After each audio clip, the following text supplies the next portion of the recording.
Comment réaliser son gel de douche super exfoliant, gommant, éclaircissant et booster d'éclat? Dans cette vidéo, je vous fais la démonstration. Je vous présente rapidement les éléments que je vais utiliser pour ma fabrication.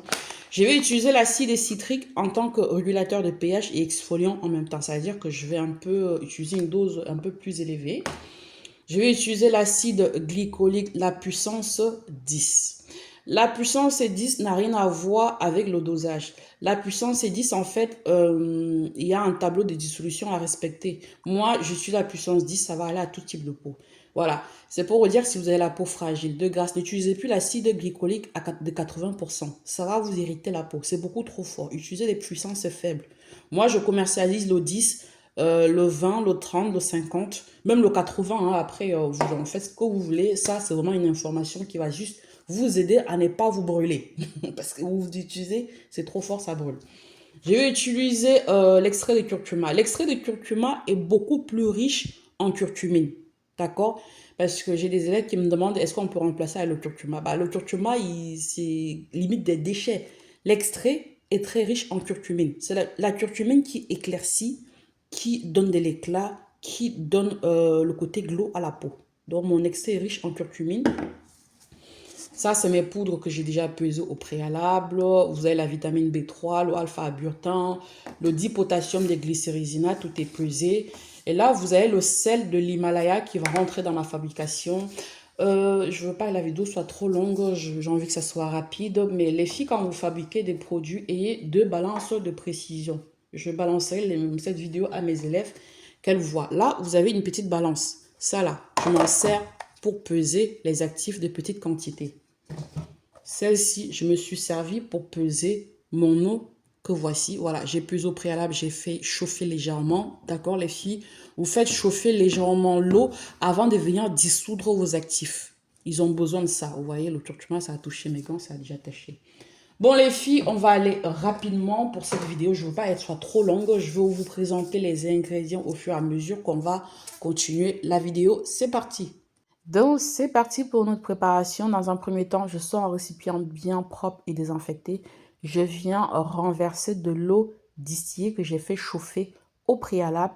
Et là, je viens rajouter mes actifs éclaircissants. Je ne mets pas tout d'un coup. Je mets au fur et à mesure, je tourne. Au fur et à mesure, je tourne. Les filles, mes élèves, là, regardez cette vidéo, s'il vous plaît. Tout ça, en fait, c'est pour que ça vous aide. Ça vous guide, quoi, en fait. Donc, je mets pas tous les actifs, je prends pas tout le truc, je renverse d'un coup. Vous voyez un peu, je mets, je tourne, ça fond, je mets, je tourne, ça fond, je mets, je tourne, ça fond. La vidéo, elle est accélérée, hein, mais je prends vraiment tout mon temps. Donc là, j'ai dit sous tous mes actifs éclaircissants, je viens rajouter le sel de l'Himalaya. Vous allez voir votre gel de douche avec le sel de l'Himalaya, ça change tout. C'est beaucoup plus adoucissant, ça travaille plus en profondeur, ça gomme, ça donne une peau souple. C'est vraiment une tuerie. Et là, je viens peser mon acide glycolique. Dans cette préparation, j'ai utilisé la puissance 10. Comme je vous ai dit, il y a plusieurs puissances. Si vous avez la peau sensible, utilisez des puissances faibles. Et de toute façon, il vaut mieux utiliser des puissances faibles. Ça donne un éclaircissement graduel, progressif et c'est beaucoup mieux. Donc là, j'ai rajouté mon extrait de curcuma qui est très riche en curcumine et c'est un super colorant. Franchement, que demander de plus? Ça travaille sur l'éclat, ça gomme la peau, ça éclaircit et ça colore toute seule. Là, en fait, j'ai rajouté mon iditier. C'est quoi le iditier? C'est un séquestrant, un chélateur. Allez sur Internet, c'est quoi un iditier? À quoi ça sert dans la cosmétique? Faites des recherches si vous voulez vraiment fabriquer les produits. Là, j'ai pesé mes humectants. Donc là, j'ai pesé le propandiol. Vous n'avez pas le propandiol, le propylène-glycol va faire l'affaire. Et la glycérine. C'est très important de mettre des humectants pour bien hydrater la peau. Par contre, ça va me servir de solvant pour disperser la gomme xanthane. Dispersez toujours la gomme xanthane soit dans la glycérine, soit dans le propandiol, soit le propylène glycol avant de rajouter dans vos préparations pour éviter des grumeaux. Je le fais toujours comme ça et dans toutes mes vidéos fabrication, j'insiste beaucoup sur ce point-là. Voilà. Donc là, j'ai sorti ma balance. Je vais venir peser mes tensioactifs. Je vais commencer par rajouter le cocamidopropylbétène qui est le tensioactif le plus moussant. Voilà, ça provoque beaucoup de mousse. L'important de l'utiliser dans les fabrications de gel de douche. Et ensuite, je vais venir rajouter le décylglucoside. C'est un sulfatant. Ça aide le produit à... en fait, ça stabilise le produit déjà de base. Et c'est un très bon comment dire ça? C'est un très bon co-tensioactif en fait. Je ne sais pas comment vous expliquer ça. Vous voyez, là, j'ai tout rajouté. Et observez bien comment je fais quand je rajoute ma gomme Zantan que j'ai fait au préalable. Je mets en tournant, je mets en tournant. Quand vous faites ça, votre gel de douche est parfait. Est parfait. Vous n'avez pas des grumeaux, vous n'avez pas des trucs. Si vous fabriquez, vous avez des grumeaux. Ça veut dire que vous n'avez pas procédé comme il faut. Là, je vous montre l'acide citrique et le pH mètre. Ça, en fait, je veux rajouter à la fin. À la fin, vraiment, pour ajuster le pH. Et là, en fait, je rajoute le conservateur et le parfum. Ce sont des options.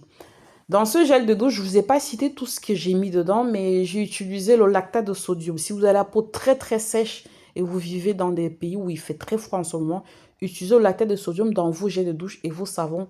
C'est très très bon. C'est très très bon. Regardez-moi ça. La fabrication, elle est simple. Fabriquez vos produits. Arrêtez d'acheter des produits où vous ne trouvez pas satisfaction. Fabriquez vos produits. Vous contrôlez ce que vous mettez sur vous. Là, vous voyez, j'ai testé le pH, ça ne se voyait pas bien, mais il était à 7. Je ne peux pas le laisser à 7. Les actifs que j'ai utilisés ont besoin d'un pH fonctionnel de 5,5. On ne peut pas fabriquer un produit et ne pas tester son pH. Je ne comprends pas. Des fois, j'hallucine quand je vois, elle ne teste pas le pH. C'est bon juste pour brûler la peau. Là, j'ai mis 1 gramme d'acide citrique.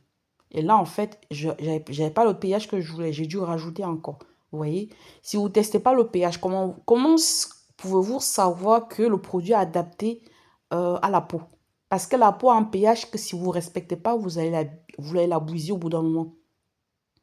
Et j'ai aussi des élèves qui disent, oui, je fabrique mon gel de douche, c'est trop liquide. Là, j'ai utilisé la gomme Zantan à 1%. J'ai toujours une belle texture, les filles. Après, ma gomme Zantan, je le prends chez mon fournisseur. Je ne l'achète pas chez Aromazone. Hein. Si là, vous prenez, ce n'est pas le même dosage. Donc là, en fait, j'ai dû rajouter encore l'acide citrique. Regardez-moi cette texture. Non, mais franchement, les filles, regardez-moi cette texture. Le truc est parfait. Regardez. Sans colorant. Juste mon extrait de curcumine. Ça colore toute seule. Franchement, des ingrédients naturels, on peut en faire beaucoup de choses. On peut utiliser pour fabriquer des bons produits sans s'abîmer la peau, sans avoir besoin d'en mettre plein de trucs. Ça fonctionne très bien. Ce gel de douche est super exfoliant, booster d'éclat, éclaircissant, naturel. Vous pouvez utiliser sur le visage si vous n'avez pas la peau très sensible sur le visage. Et c'est disponible chez Secret de Marilyn. Vous pouvez me contacter si vous êtes dans le besoin. Je vous garantis d'avoir une peau nickel. Voilà les filles, j'espère que vous avez aimé la vidéo. N'hésitez pas à liker. Je vous fais un gros bisou et je vous dis à bientôt pour une nouvelle vidéo.